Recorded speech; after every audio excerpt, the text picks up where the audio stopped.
there's been this typical drive amongst the left that globalism is bad, but also nationalism is bad. And I think that's an interesting paradox. And I think we should start to actually think about it more seriously, about what nationhood is, what a nation state is. There's a lot of things that can define a place. I mean, physical borders of countries can define a place. Nationalities can define a place. The culture, how people define themselves. But then again, that can be quite blurred because there are a lot of places where you define a country, but then there's a lot of places where within a country they feel like they're their own nationality. So I think it's quite hard to define what exactly a place is. The culture of the place and the beliefs and the societal norms that you're living in define the place. I think people make everything, the space and the place, because there's no space and place without people. I guess feeling a part of a shared purpose, and that people are more or less playing by the same rules, that there is a kind of acceptance of each other and a community. Home is difficult to define for me because of the areas that I've lived in throughout all of my life. I've lived in Pakistan, in Lahore, for 7 years of my life, and then I moved around from Mansfield to Hastings to Guildford to Worcester Park to Manchester and to Reading. Largely just where I grew up, my hometown, where all my memories took place when I was a child, my experiences, and it's just a place that I'm the most familiar with because it's where my family is as well. It's what I've known my entire life. Having lived away from London for a few years now and only going back to visit for a few weeks at a time, I felt less and less like that is my home. Home is where your bank account is. I guess I think of myself as a Yorkshireman first, and British secondly, I guess. What I consider my home, like I said, my families, my experiences are part of what makes me who I am. So for me, I think home and identity are really quite interlinked.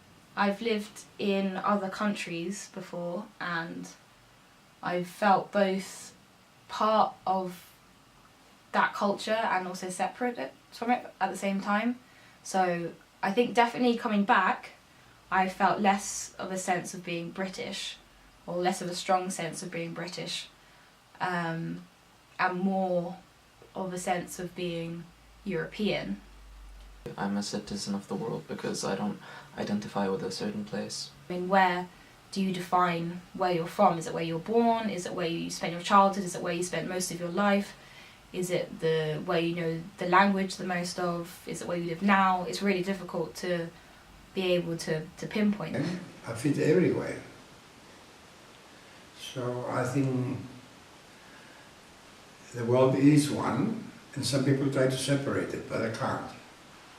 So I think that instinct to want to belong to a tribe is quite strong, and these things are hardwired in us, these things are ingrained in us, and I think for folk to sort of say there should be no such thing as tribalism, or to dismiss racism, to dismiss the fact that people do look at otherness and feel uncomfortable with otherness, I think that's doing a disservice to the problem that we face. People are more open to that idea of just moving around the place, and being more open to the idea of migration. I think would be less of an issue because people are just going to become more citizens of everywhere rather than just only staying in one place. As someone who's grown up in London, I would say there's a certain amount of pride with being British and having that as part of my identity. But having said that, in extremes, when you have nationalism, where you only see blindly, like just your country and it's just that or nothing, and then I think it can become dangerous when you're marginalising other countries or migrants, for instance. Nationalism is, I guess, a search for identity, and people want to feel that they're a part of a community, that people are playing by the same rules, that we're reading from the same hymn sheet, that there is a shared purpose. Having a first world country that has resources and funding and opportunities that somewhere else could not offer, not largely the South, the global South, is very affected by the industry and the type of industry that exists in those different places. Borders shouldn't dictate where you want to live. We learn from each other. We're a country full of immigrants, aren't we? We're a mix of all sorts of folk, from Normans, Vikings, Danes, Anglo-Saxons. And I'm moving around to other countries for better life. Coming from a migrant family, I would not have been given most of the opportunities I've been given, or the life and the experiences that I've had migration not been possible. And so for me it's a very positive movement, because it gives people the chance to get a better life, earn more money and do better for their kids. I don't see why people should only stay in one place that they're born in. I think it can be an issue when there maybe is too much, and maybe yes, like when people, like, resources are at risk of being strained because of that amount, when it's in mass, en masse. But I think also at the same time there's always going to be a natural desire for people to want to better their situation.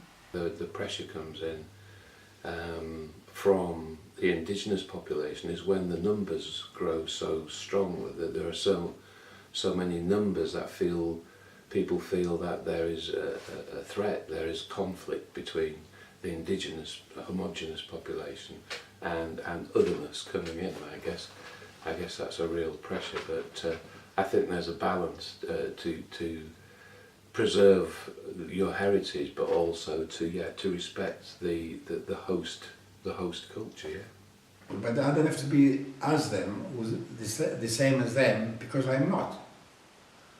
But I'm there because of money and work, that's all. I think that it's important to always maintain your own culture, but at the same time to integrate it with the new culture. So obviously if people are coming to different countries and they are completely rejecting the culture the new culture that they are in, and just simply retaining their own culture and not making any effort to understand or to integrate with the new culture, then I think that can be a problem, because then that obviously you can isolate the people from each other, and that causes segregation. Showing people that immigration doesn't necessarily change the substance of the place, but rather enhances it. But as the time goes by, then you get used to it, you become one of them. If you treat it properly, well. Like, I've grown up in London where it's like always been really multicultural, so I've never had those kind of views of not understanding people from other cultures. So it's made me a lot more understanding and open. I'm an immigrant myself. I've been treated badly when I was an immigrant, and I don't like doing it to others. Categorization limits people, which is not something that I think should ever happen. And I think it leads to a lot of discrimination, and it leads to a lot of hate. You know, I would definitely say that I feel British, but at the same time I feel European, and I couldn't categorise myself to only British or only European as like a broader